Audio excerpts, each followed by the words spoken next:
Hello and welcome back to the Horror of It All movie podcast. I'm Eric, And I'm Adam. and on this episode we will be talking about George A. Romero's Day of the Dead. I had mentioned on the Dawn of the Dead podcast that Dawn of the Dead is my favorite horror movie. However, I have a weird thing with Day of the Dead because I flip-flopped which is my favorite, but I would say Dawn of the Dead is probably my favorite horror movie, but Day of the Dead is my favorite zombie movie. If people could be more technical and they could be like, it's not possible, but that's your opinion. Anyway, we're going to get through this one as best as we can. Hopefully it goes a little better than the last one, but I think we'll be okay. Yeah. As I mentioned in the other one, we have both met George Romero, and we've said that quite a few times. Yeah. Other people from the movie that I met John Amplis, who plays Ted, one of the scientists. Joseph Pilato plays Rhodes, and I've also met Gary Howard Clare, I believe how you say his name. He played Steele. And of course, we've both met Howard Sherman, who plays Bub, which I do have to point out because we'll talk about Bub definitely for a minute, but you have mentioned it, and I had never noticed it until you mentioned it, and now I can't not see it. But depending on where you look, his name is flip-flopped here and there. Because I remember you saying, is his name Sherman Howard or Howard Sherman? His name is Howard Sherman as far as I know. Because every time I met him, his thing says Howard Sherman. However, if you look on IMDb and shit, it's flipped. I don't understand. But I'm also friends on his Facebook page, and it says Howard Sherman there, so I'm going to go with Howard Sherman. But yeah, we've both definitely had. He's definitely a down to earth guy, and he's fun to talk to.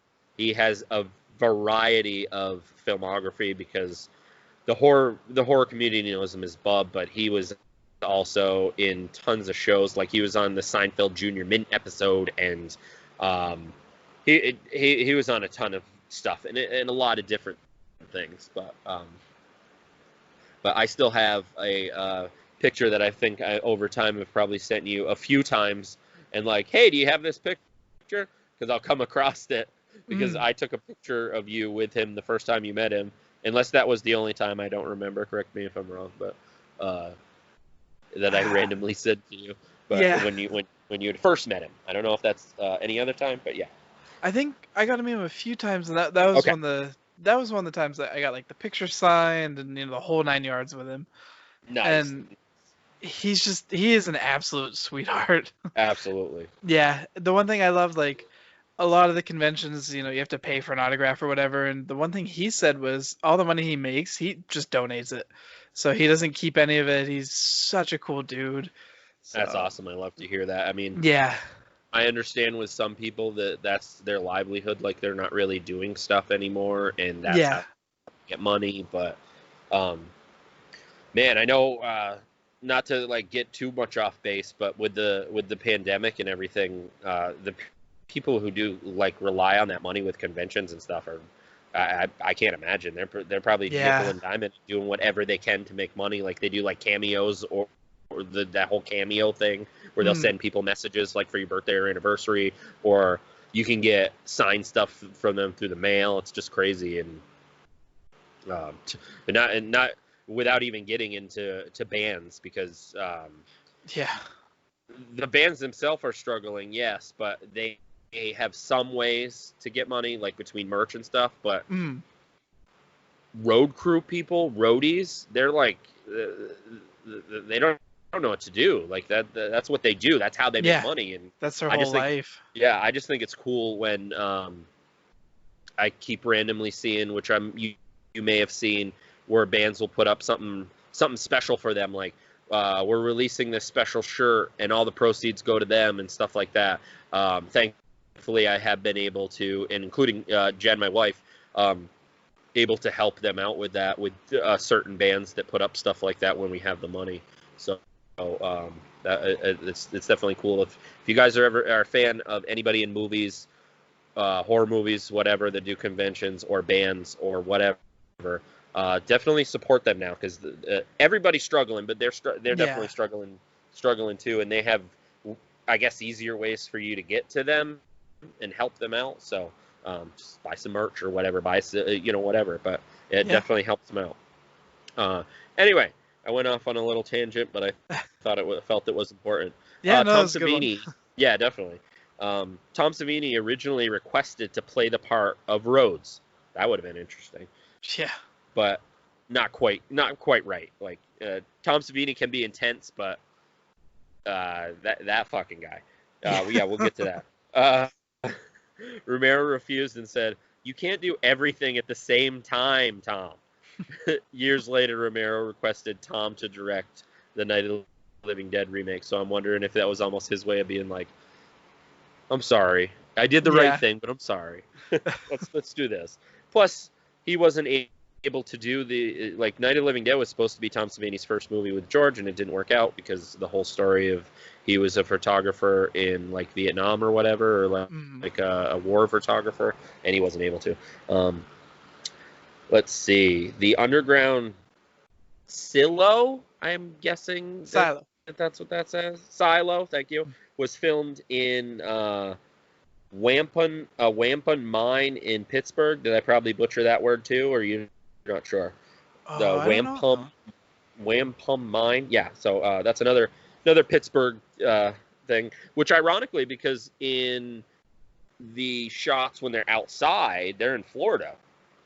Yeah. But the bunker is actually in Pittsburgh. Actually in Pittsburgh. Yeah, it's weird. Yeah. Wampum Underground. Wampum Underground. Okay. Mm-hmm. Let's see. What are a couple of things before I get into the movie? The book that Dr. Logan gives Bub is Stephen King's Salem's Lot.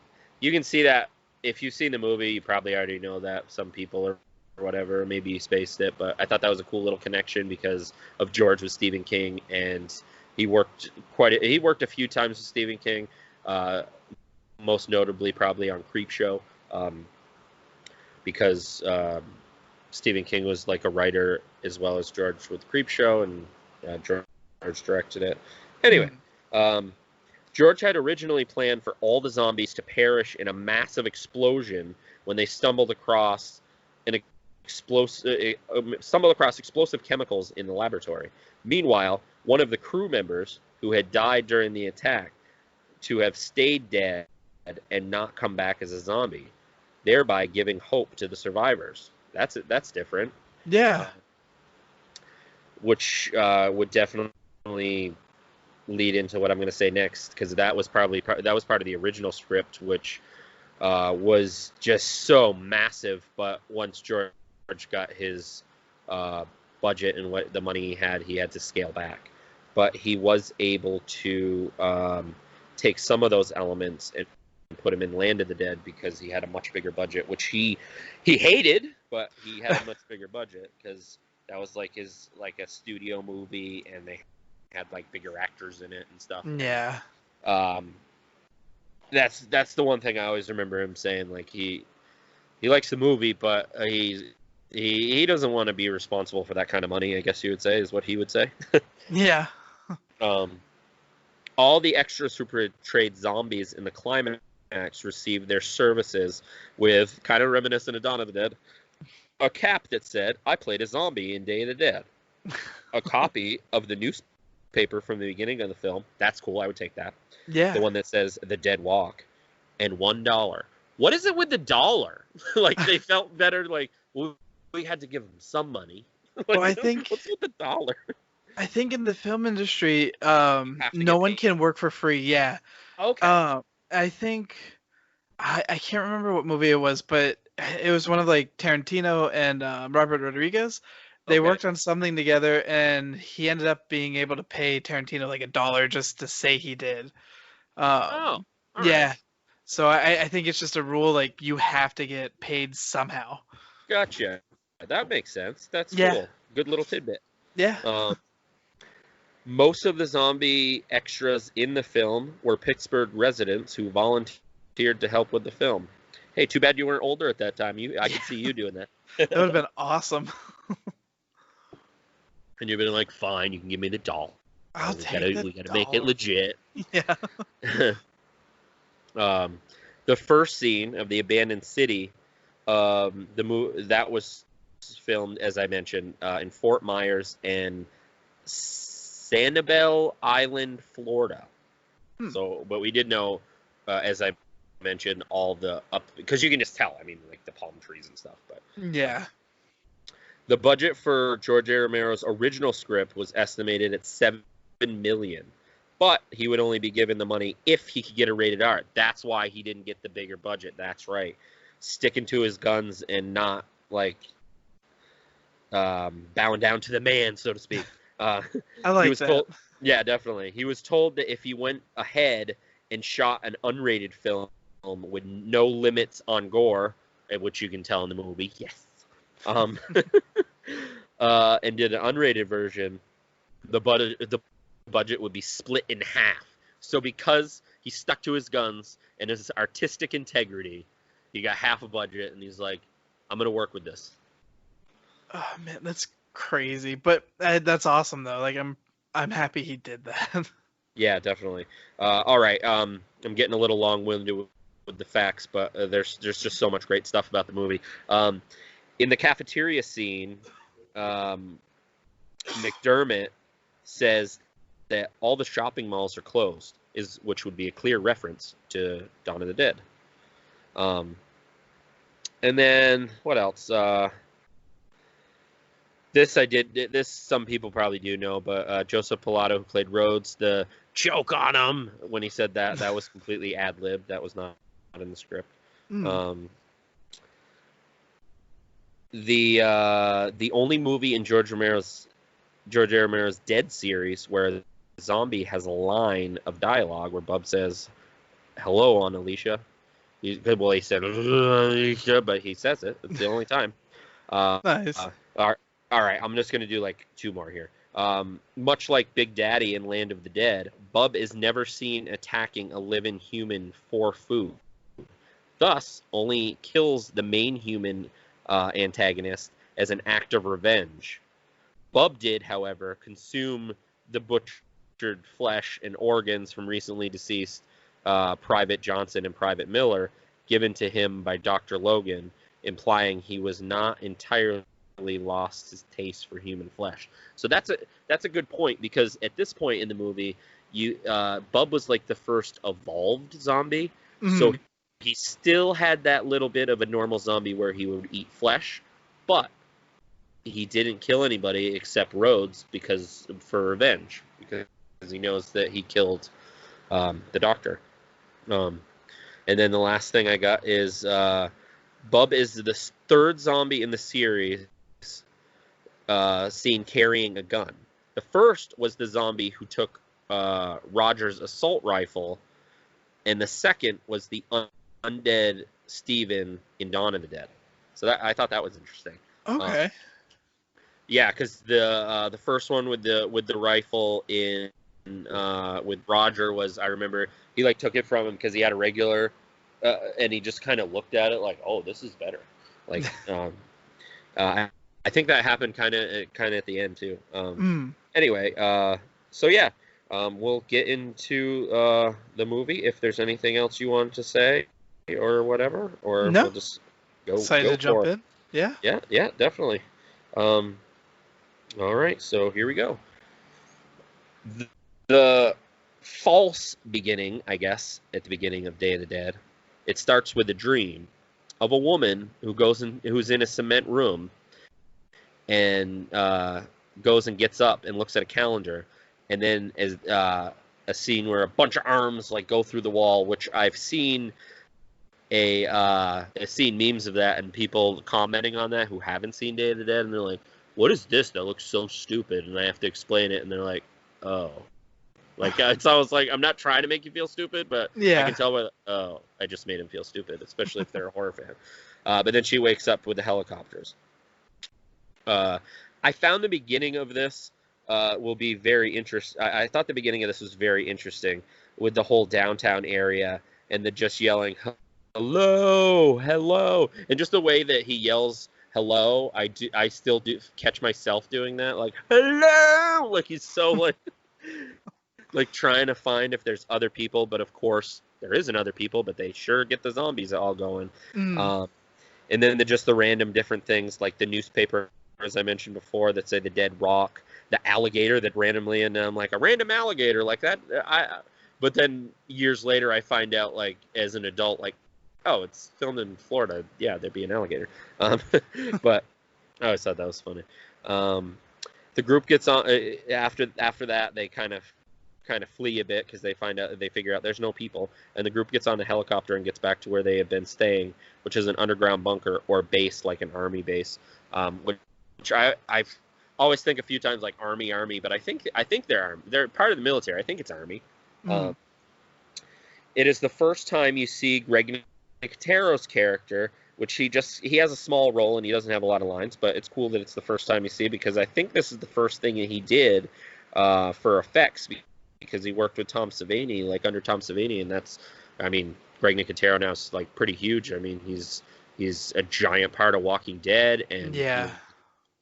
does the Creep Show, and he's just all over the place. And he can be effects, like just went on amazingly after this. Anyway, one of the main guys, Miguel, started to his, what I guess was his girlfriend. I wasn't sure, like, at the time, like, you might not be sure, Sarah, and he basically collapses from stress and tries to get all manly and says that he doesn't need any help when she tries to get out of the helicopter. Mm. Which he does this a bit again, but gets a little bit more aggressive here in a few minutes. But John also starts talking to Sarah about going to an island, which he again talks a bit through the movie. John's like dream is to get to an island, which is also kind of reminiscent of Dawn of the Dead, because that little scene where the guys on the boat were any island, but that wasn't their dream. They just wanted to find an island. Once they're underground, you see that there's quite a few army people, be it two immature army guys that that talk to Sarah, and they're at the barricade, and they to get the zombies' attention so they can catch them, because they do like experiment. I guess the doctor does like experiments on them, and they try to figure out like different things about them. But just the things that come out of like those guys' mouth, they're so immature and they're so sexist and racist, and Yeah. But anyway, one of the men, the guy Steele, is so ridiculous that every time, or almost every time, he says something. Again, you said you hadn't seen it in a bit, but I'm sure you remember his stupid laugh, like like I can't even do it. It's just, God, yeah. It's like a hyena or something.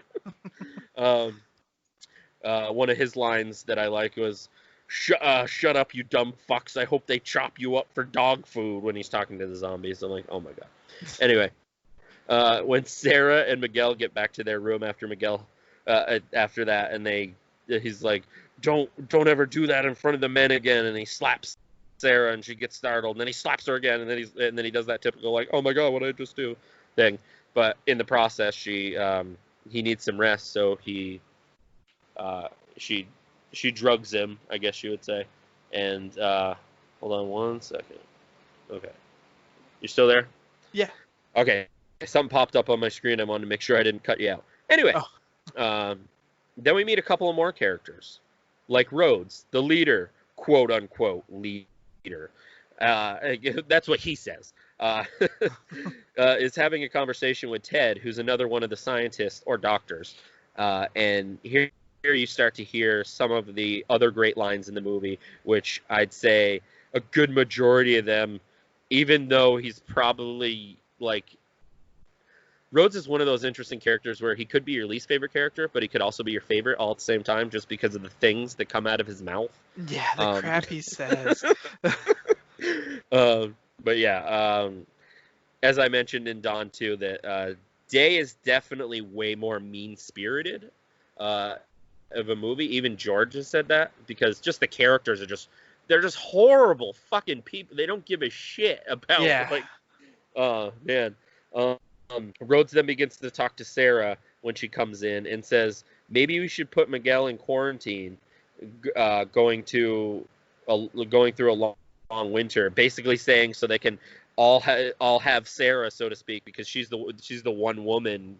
Like they don't say it, but almost like subtly, they're basically like, well, let's get rid of your boyfriend so we can have our way with you, and it's like, oh my god. So wrong.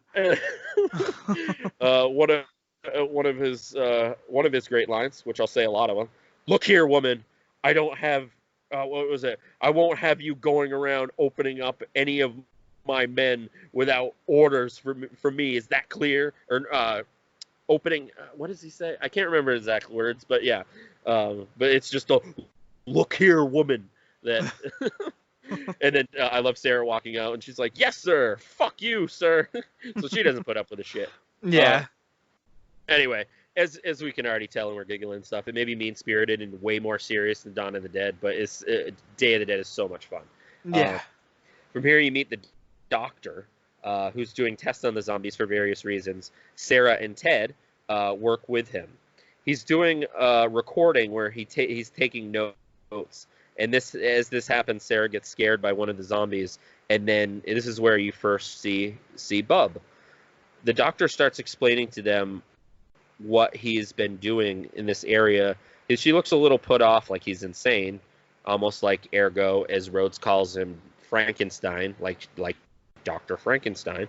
But he, like, when he puts electrodes in like the zombie's brain, and the arm comes up, and just all the weird shit that he's doing. This is definitely where you start to see a lot of Tom Savini's amazing effects. As I said, like Dawn of the Dead was in his infancy, but this is when he's shining. Like they're amazing. And he starts to try to the one zombie that tries to get off the table, and he just goes sideways. And it's the first time. Another time is in a dream sequence, but the zombie's guts just fall out. And I remember when Ed first saw the movie, granted, some people listening may disagree, like, oh, you let your kids watch horror movies? It's all up to the parent. Just get over it. Anyway, Yeah. If they can handle it, that's how I look at it. If you can't handle it, I don't force it on them. But he did say the first time he saw it, that scene did make him a little sick. So I was like, oh, cool. Like, on one hand, I wanted to be like a parent, like, oh, I'm sorry. But the joy me of horror movies came out, I'm like, awesome. So Tom Savini did his job.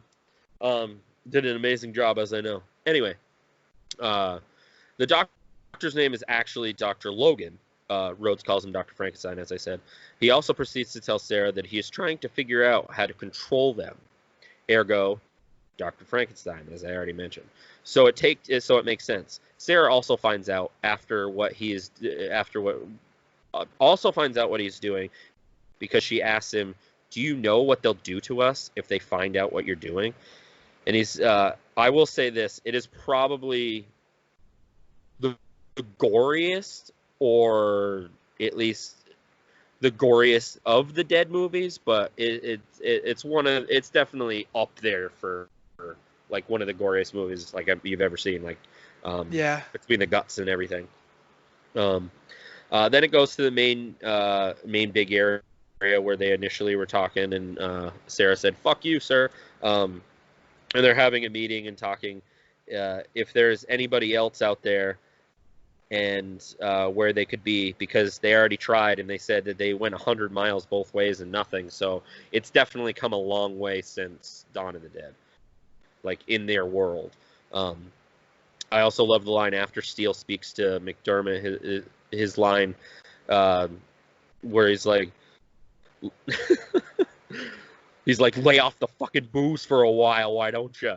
And I love McDermott's line every time. It geeks me out to the point where sometimes I gotta hit pause. If we stay down here long enough, I'll have to lay off the fucking booze, Steele, because there won't be any more of it fucking left.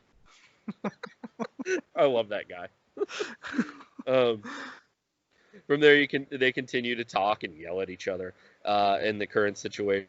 And Sarah chimes in and says, I've got better things to do than listen to this kindergarten.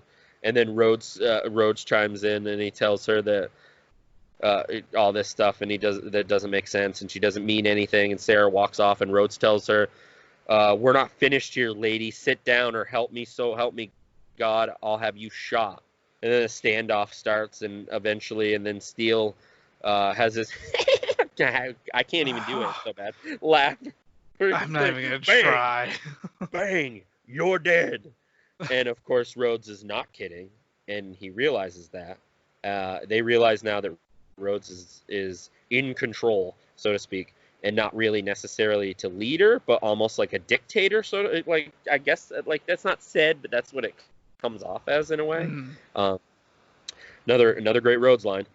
It's no goddamn field trip. This is a fucking war.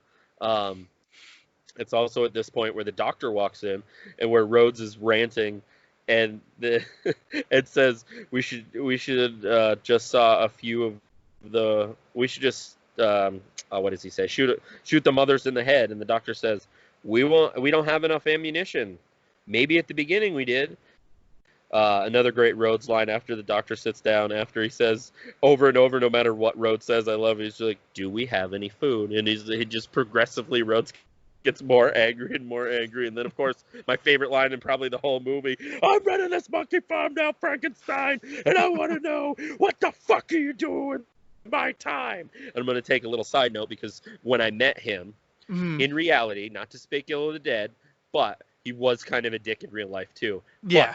But the best time is when I was in a completely different part of Rock and Shock in the convention area, and I could hear him all the way across the room because somebody must have asked him to do that line, and that was so amazing that I wish I recorded it, because that's all you could hear. Like all the hundreds of people just stop, and like if they know what it is, they were in on. If they didn't, they were like, "What the hell?"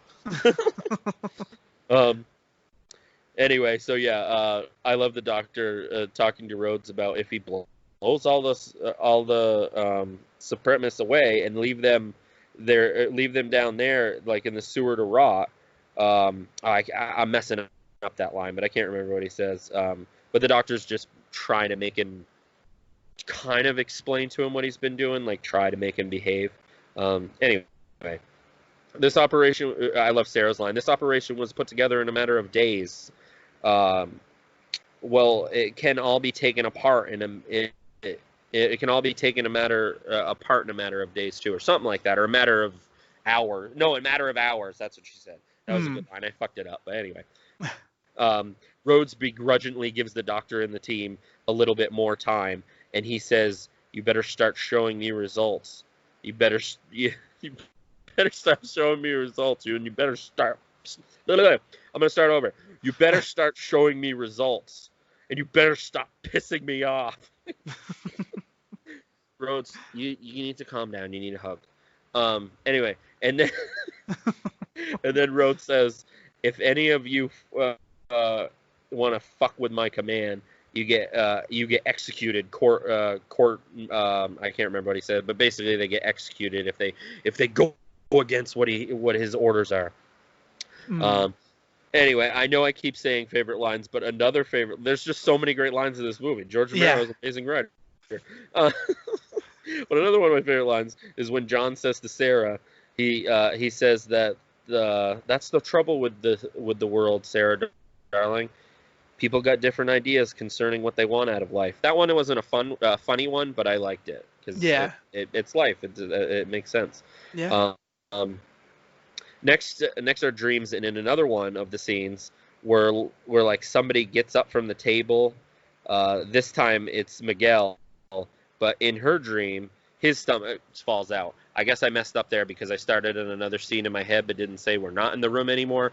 But she was sleeping, and Miguel, her boyfriend, it was like reminiscent of the zombie she saw when the guts fall out. But Miguel gets up and his guts fall out, but it's a dream.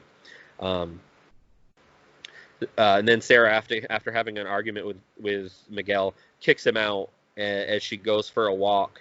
Here's where some of the zombies freaking out. He gets caught in the middle of some of the army guys wrestling. That scene was stupid. It's almost like, were they drinking or were they just wrestling like they were 2-year-olds, because that's how they act anyway. Anyway, McDermott helps her through, and you see where he and John stay. They affectionately call it the Ritz. It's basically a mobile home with a makeshift area in the backyard, far off from all the craziness. And of course, the backyard is set up like an island, just like John has talked about, and that's his dream to get to. John has a great line here that I like. He's trying to talk to Sarah, but he didn't want to talk about something more than the goons, as she calls them. And other army guy, Sarah, says she came down here to get. That's what the line is. She came down here to get drunk, and she doesn't have energy for them, or something like that. It takes more energy to keep quiet than it does to speak your mind. Another serious line, but again, it was a good line. Yeah. It's also crazy. John proceeds to tell them that I love him talking in this scene, like where they are in this situation. It's basically like these records don't really mean anything anymore, but he's got like tax papers and negatives of movies and things like that are all down in like the caves and stuff. I just found that interesting. John also begins to tell Sarah that essentially what he's doing is a waste of time, kind of like those records. What Sarah's doing, because with everything that's going on, it's like her records are just going to end up there also. That's what I got from that line. And let's see, what's another part that I like? Oh, the next day, Sarah's with Ted because she goes into a room and she hears some commotion because of one of the zombies is chained to the wall and won't eat some wet army food, which I thought was funny because he's like, it's called beef treats, and they're like, I wouldn't eat that myself. Yeah. And it's saying something that a zombie wouldn't even eat it. Yeah. So it must be pretty bad. Oh. Almost like all I could think of there, like this is probably more gross that's in the can, but almost like the stuff astronauts get, like all that freeze dried stuff. I'm sure that's not quite as bad as the beef treats, but yeah. And where am I? This is where we fully meet Bub, who actually I found interesting that I didn't pick up on like the first time or so when I first watched it, but when I rewatched it, I'm like, oh yeah, was a surgeon before, because the doctor is telling them about it, like a little bit of his backstory. Can you imagine a surgeon named Bub? I love when he says that. The doctor gives Bub a toothbrush and a razor blade. An eraser. This scene's interesting, and he also gives him a book because he wants to see which ones he like reacts to, and he just throws the toothbrush, and all I can think is, so he remembers this stuff. Did he just not like brushing his teeth? Yeah. But anyway, the doctor begins to say he remembers everything that he used to, but then of course, at this point, Rhodes and his goons come in and disrupt everything. The doctor then gives him a phone and tells him to say hello to your Aunt Alicia, and that's when he says it. And I love this part when Bub salutes Rhodes, and the doctor says, "Return a salute to him," and Rhodes says, "You want me to salute that walking bag of pus?" Another ridiculous Rhodes line. Anyway, the doctor gives Bub an empty gun. I love that. And then he tells Rhodes, he's like, "You saw me give it to him. There's no bullets in it." But I love the point where even though there wasn't any bullets, he still pulled the trigger on Rhodes. Like you could tell, even though Bub isn't quite with it and he's a zombie, but he's like, he even knows then. He's like, I hate that fucking guy. Yeah. Like he even knew as a zombie, I hate that guy. Rhodes, of course, doesn't get it, and he thinks that they're just teaching them tricks. What the fuck is wrong with you people? They're dead. They're fucking dead. And you want to teach them tricks? I don't want them to do anything except drop over. Another line from Rhodes. Let's see.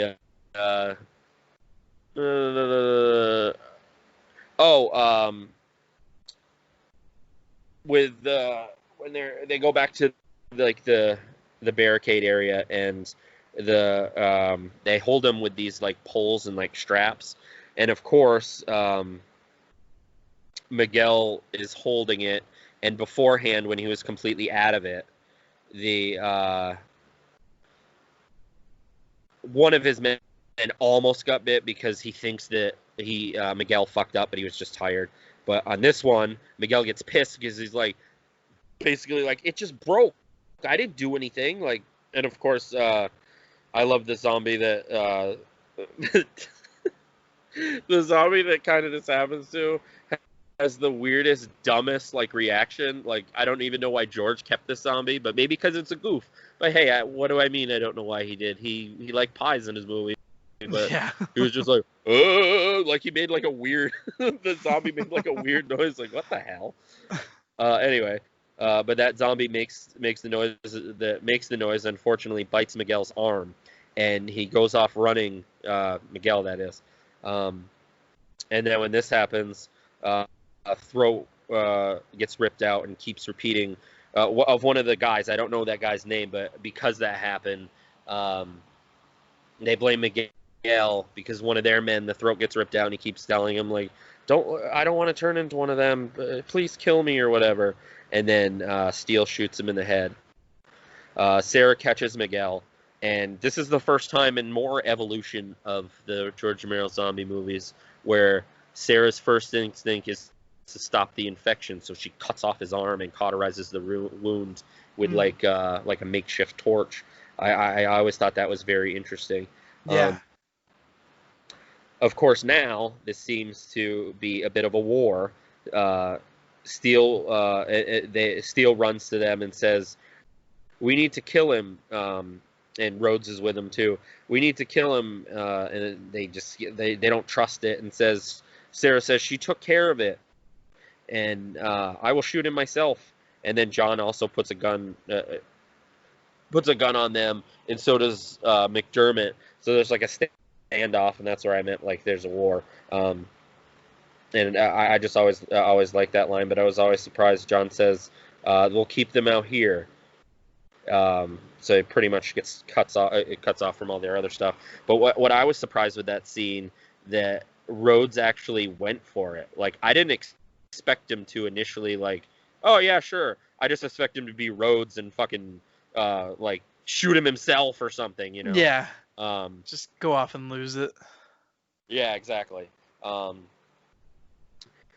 then Sarah's, of course, freaking out and everything because that's her boyfriend, and she just had to cut his fucking arm off. But when Sarah does calm down, she says that she's going back to the lab to get some morphine, and McDermott says he'll come with her, which I didn't mention, but they did just say don't come back to our area, but they need it for him, so I get it. You're gonna do whatever you can for like a loved one or whatever. Yeah. So I get it. When they get there, they find a tape recorder, which I found interesting. And the doctor's talking to one of the zombies like it's his mother, unless the only thing I can think is this is an old recording. Was he talking to like his mother as a zombie? That part was never clear. Anyway, but he did seem a little bit out of his head, so he could have just thought a zombie was his mother in his head. But anyway, they also find one that he's been keeping alive by his head with like electrodes. That was interesting. Definitely another cool Tom Savini effect. McDermott tells Sarah he's beginning to think that they should take the helicopter before somebody else does. Let me see the doctor, and they end up going down and seeing what he's been doing, and he's feeding Bub one of the men that have died recently. So they find out what his reward is. Basically, is he's still giving him meat. So is this really even any progress? That's kind of before he does try to teach Bub how to work a Walkman. I thought that was a cool scene. Yeah. Or not really a Walkman. It was hooked to like a little radio, like his headphones. Oh yeah. And that's actually the picture that when I first met Howard Sherman that I got him to sign like with his headphones on. Nice. It's just a cool shot. Just then, of course, Rhodes and his men walk in to see him eating, and they open the walk-in freezer to find all the pieces of their men. And of course, it's not going to take any explanation from the doctor, and they just kill him. And I always thought that scene was crazy because he shoots him with a machine gun, and I know there's a lot of bullets in a machine gun, but all I can think is, He was just that pissed because it seems to go on for quite a few seconds of just like, Jesus, he's dead, he's dead. Just end it already. Yeah. Then they are escorted down to their trailer where they're keeping an eye, where John is keeping an eye on Miguel, and tells John what had happened and that they killed Dr. Frankenstein, or Logan, as his Dr. Logan. And that's I noticed when I think Rhodes calls him Logan for the first and only time. It's because he usually calls him Frankenstein. Anyway, then as they have a little bit of a standoff there, he shoots Ted, and Sarah breaks out into Rhodes and proceeds to tell his men to shove all of them in past the barricade where they were getting the zombies. So this is definitely getting to like the third act where it's definitely getting intense. John tries to reason with Rhodes, but he still opens the gate. But John says, if you do it, I won't fly. You can kill me before I fly. But they do beat the shit out of him, but Rhodes keeps saying, don't kill him. Another one I love from Rhodes has so many great ones when Sarah and McDermott run into the caves. And it's just like, run, you fucking lunatics. I think some of his lines are just because of his delivery. It's not even what he's saying. It's just delivery. How he's saying it, yeah. He's a fucking psychotic, basically. Anyway, then right after that, Rhodes tells John, let's go. He's like, I won't do it. Then they hear the elevator that starts to alarm, and they find out that this is Miguel doing it because in the midst of all this stuff, Miguel took off. Put a little flash to Bub where he's eating the rest of the meat, and it happens to be like on this chain links and stuff, and that something's going to happen in a second, but I'll go because it's jumping back and forth a bit here. Sarah and McDermott are in the caves and are fighting off some of the zombies. I love the one zombie that McDermott uses the shovel that he puts in his mouth, and he chops off the top of his head, and then the head's upside down, and it's still like blinking and looking around. I thought that was awesome. Such a good effect. Absolutely. John, let's see. John takes. Oh, I love the scene where John has like his standoff with Rhodes, and he just knocks him the fuck out like really hard, and he takes his guns. That's another great scene. Steele and Rickles gets to the elevator and realize the box for the electricity is all fucked up, which Miguel messed up. And of course he says a bunch of racial slurs and stuff that I can't remember exactly what he says, but that's okay. Because Miguel did it, messed it up. And that McDermott hits what happens here? When the other part where McDermott hits the one of the zombies and like really good or whatever, and he does that like tough guy shrug. He's like, I don't know if you remember that little tidbit, but that was funny. No. When you watch it again, you'll be like, oh, that was what he was talking about. It's funny. Anyway, then you realize why Miguel went up to open the gate. He opened the gate where all the zombies are being held and and then he comes back to the elevator. It hits the button, and then of course just proceeds to eat Miguel. So the one thing that I wasn't disappointed, but it was a little like, I never really thought of this before until just now, actually, that you never really got to tell, at least at that point, if it works. Remember, you know how, because she cut off his arm? Yeah. You never get to tell if it worked, because he just gets bit a bunch more times, and, well, okay, he's dead. You know what I mean? Yeah. Rhodes, of course, lets the others fend for themselves and takes that cart and basically runs off to the main area. He didn't see Bub. The scene, even though Bub's a zombie, but he has such personality. I was like, oh, like you feel so bad for Bub when he sees the doctor, and he's not even trying. He's showing him like a little kid, like, I wasn't trying to get away. The chain just broke. But as he's doing that, he sees the doctor, and he almost like, you're like, oh, like he's starting to whine and cry, like he's still a bit human. I was like, oh, I always felt so bad for Bub there. Yeah.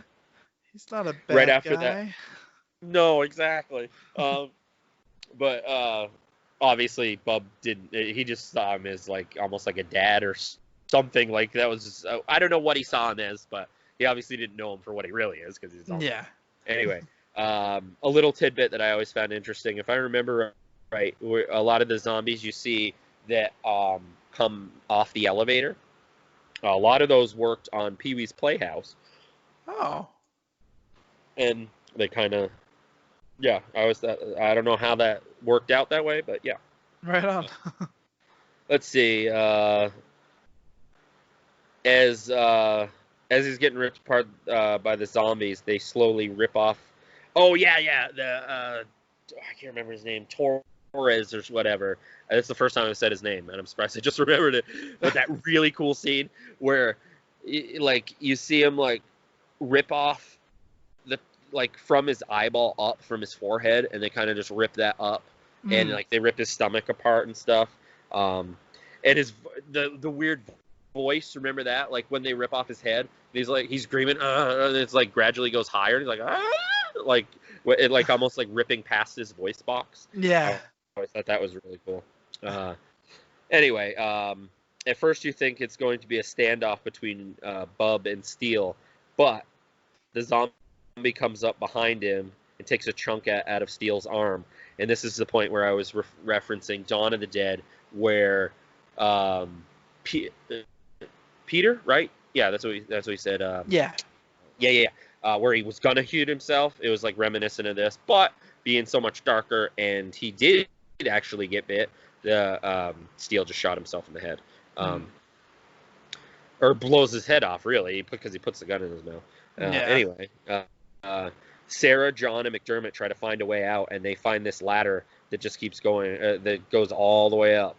I love the two lines right here with McDermott, and one where he says, "Temporarily out of service," and is like, what kind of accent? I'm not sure. Like, I can't remember. I don't know what I'm trying to say, but it's like anyway, movie phone. Yeah, it's something like that. Or I think the guy himself is supposed to be from like Irish. I think it's like an Irish accent. Okay. But, I don't know if that came across there or not, but I think I could be wrong. Anyway, but this temporarily, I thought that was funny. And then as they're getting up, and a zombie grabs John's leg, and a shot comes from above, and McDermott takes care of it and says, "Come on, Johnny. You gotta fly us to the promised land." Now here's where the awesome standoff with Rhodes and Bub, and Bub begins to shoot. He misses first, but then he gets Rhodes in the arm, and Rhodes tries to run away and just repeats all this stuff, and like he's trying to get him again in the shoulder. Like Rhodes is just like I don't know what I don't remember what he's saying, but he's just ranting.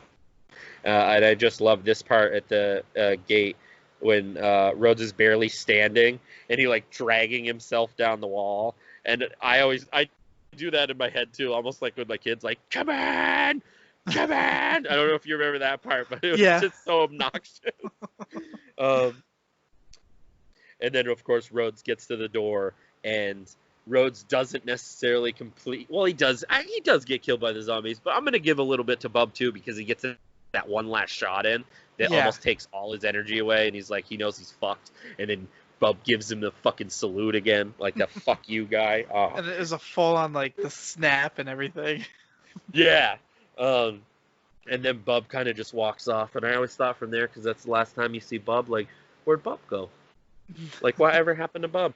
Yeah. I feel like he had a little tiny thing that might have been just reminiscent of, did he look like Bub? But in Land of the Dead, there's a zombie that's with Big Daddy. Like, he's like the main zombie in that one, like the leader that's way more like smarter than all of them. But there's one that I think that's either supposed to be Bub, or it's just Howard Sherman, like, and it's supposed to be like an homage to Bub. I'm not sure, but it's never really. I've heard people briefly talk about it, but I don't think it's addressed in the movie. Anyway, the awesome Rhodes death scene where he gets completely ripped apart, like limb from limb, and they rip out his stomach. And obviously, we have to mention here about this infamous story about that they took the weekend off and they lost power, and all the guts that they kept reusing over and over rotted in the fridge, and the look on his face is completely real, and it was so hard for him not to throw up. I've seen like outtakes of it where they're trying to like fan it away from him because he's done. He's gonna fucking throw up. But yeah. And then he has his ad-lib sign, choke on him, that I always love. And then let's see, I mentioned that, and then the last thing you see of the bunker is the classic George Romero, like zombies just eating and eating, almost a callback. It is a callback, almost like to that room at the beginning of Dawn of the Dead that they find, where there's just a bunch of zombies just eating and eating.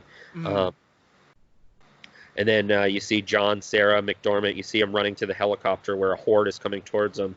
And just as Sarah grabs the door to the helicopter, she screams because the zombie jumps out at her. But then all of a sudden she wakes up and they're on the island that John always wished for. And that was Dawn of the Day of the Dead. See, yeah, they're interchangeable, and that was Day of the Dead. Man, I don't know. It's so hard. Like, what do I like better? They're just so good. Oh shit! Okay, good. When I said it, my hand came down on the computer. Like, oh no. But oh man, I don't know. I don't know. Yeah. But anyway, go ahead. No, I don't know. It's tough because they're both amazing, but they're so similar but so different too. That's true too. So maybe that's one of the problems I'm having is comparing the two. Yeah. Like, you can't even really compare them because the only thing that they're comparative to is they're part of the same zombie universe. Yeah. But it just yeah. So obviously, as we usually come to the star thing, I assume just like with Dawn, we're probably on the same page. Would you say 5-star? Yeah. Definitely. Oh man.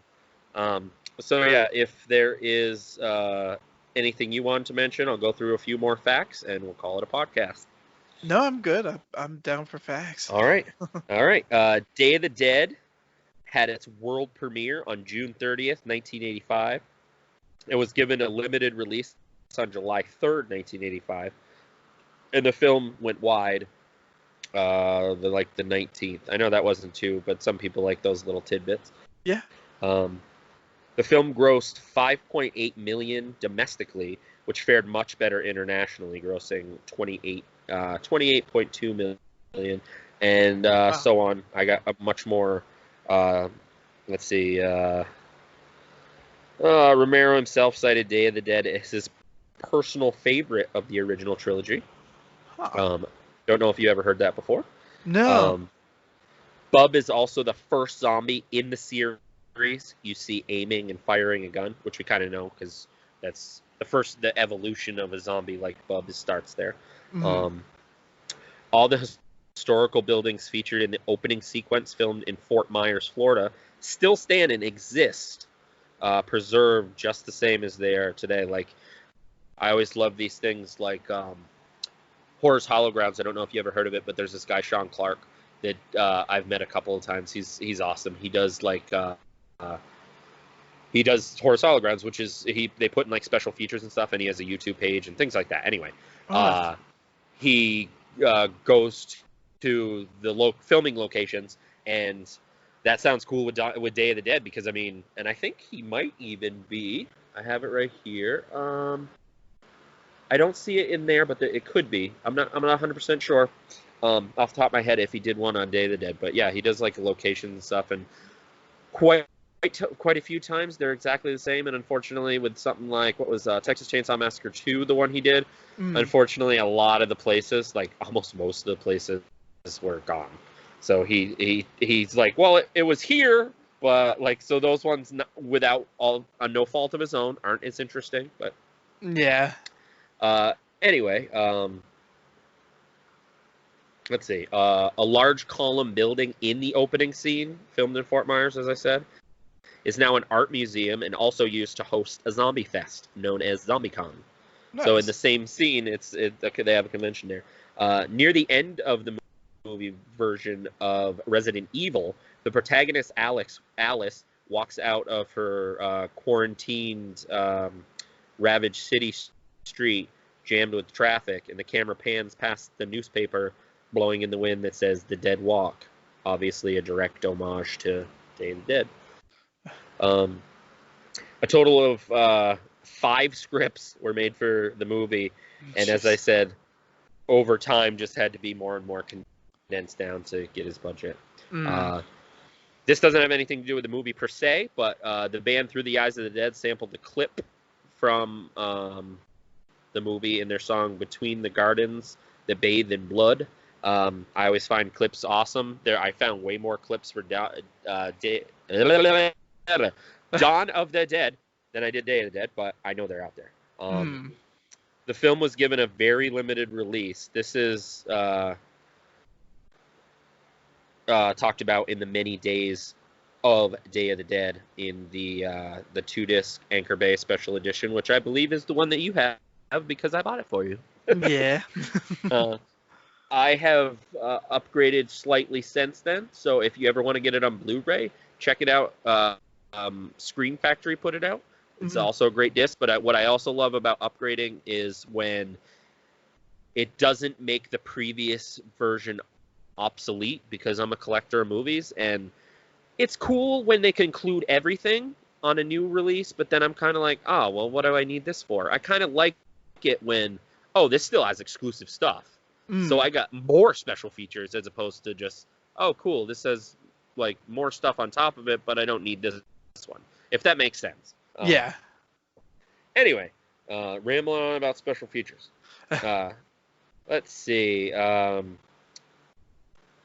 man named Steph Hutchinson wrote a 24-page comic, Day of the Dead Destoration, which was exclusively released to celebrate the film's 25th anniversary. Shows the origin of Bub before becoming a zombie. I did not know this. I have to find that. Yeah, that sounds pretty cool. It was exclusive, so it was exclusively released. So in other words, it's going to be a bitch to find, but I'll find it. I have the Day of the Dead comic. I'll find that. Let's see, prequels and remakes. Anyway, there was a later quoted, quote unquote, prequel, Day of the Dead, Day of the Dead 2, Contagion, that supposedly considered the like an official sequel, but they didn't own the rights or anything to the name Day of the Dead, so I don't consider it official anything. I think that was just them saying that. Nobody involved in Day of the Dead was involved in that one, so I think it was kind of a marketing ploy. There's also a remake. Adam knows what I mean. Oh my God. I guess I get what you were trying to do, because it does seem to take place like right before they get into the bunker, kind of. But you got Bud, right? Isn't it Bud? Bud. Bud. I hate it so much. And I mean, it's one thing when you're trying to do an homage or a remake to a George Romero movie like they did with Dawn of the Dead and the zombies were fast. But saying the zombies are fast in that remake is an understatement. They're a blur. They're like a computerized blur. They're worse than World War Z because they're so fucking fast. But in that, it almost reminds me of like ants. Like, so it doesn't put me off as much as it does some people. I actually don't mind World War Z, but if you want a good zombie movie, don't go there. Go to George Romero. But anyway, I don't know if you ever saw World War Z or not, but I did, but I don't really remember it. Okay, so like most, you might not have liked it because everybody else I met one person that said, no, you should check it out because of what you like. You might like it. And I liked it. It wasn't anything I'd buy, but everybody else was like, no, it's terrible. And sometimes when people say it's terrible, I'm like, ooh, that means I might like it, which I kind of did. But anyway. But anyway, I talked about the remake. Then most recently, there was another remake of Day of the Dead that upon hearing, I was a little bit intrigued because they were supposed to use George's script, supposedly, and the stuff that George wasn't able to include, so I got excited. Okay. And then I saw a trailer, so I can't 100% say that, well, I haven't seen the movie, but because of the trailer, I didn't see the movie because again, the zombies were fast. So how are you doing? Like I make myself sound like I'm so anti-fast zombie. No, I'll clarify. No, not at all. Fast zombies done right. To me, I don't call them fast zombies. I call them infected. Yeah. Like 28 Days Later. Yeah, that's just what I was gonna say. A movie that you totally should check out if you ever have the chance. And I think I mentioned it on the podcast before. And if you ever can't, I'll even send you a copy. Train to Busan. Oh yeah. Okay, have you seen it, or you know what I mean? No, I haven't seen it, but I ended up buying it. I found a steelbook of Perfect. it for like next to nothing, so I snagged it. Nice. So did I. That's Nice. how I got it. But I initially got it from Netflix. That is the best way to get it because if you watch it anywhere streaming, it's only in Korean. I believe it's a Korean movie. But which isn't a too big of a deal for some. But if I can have it dubbed, I'll watch it dubbed. Yeah. And the dubbing is actually not too terrible. But dubbing also doesn't bother me. I'm so used to it. Yeah. But, yeah, when you do watch it, watch the English track. Okay. That movie is so good. It's so good. And there's actually, they did make a sequel that will be coming out soon. But I'm glad you did get it. And like you said, it was dirt cheap. And yeah, I got the same steelbook. Nice. So I guess if you want to add anything, we can do that now, or we can call it a podcast. No, I don't really have anything. Awesome. Well, I think this one went much better than the Dawn one. Hopefully, it will be okay. If it's too bad, I mean, it is Dawn of the Dead. Somewhere down the road, like I said, we'll try to do like a better one when we're both more fresh, because I think that was part of it. I was going for memory and facts I remember and little things that I still had written down, but I think the day one seemed to go way more smoothly, not just because of the cutoff, but it was more. I just watched it the other day, so it's still fresh in my brain. So I think this one definitely went great. So, like I said, I guess I'll call it a podcast. So this has been the Horror of It All movie podcast. I'm Eric. And I'm still Adam. Until next time.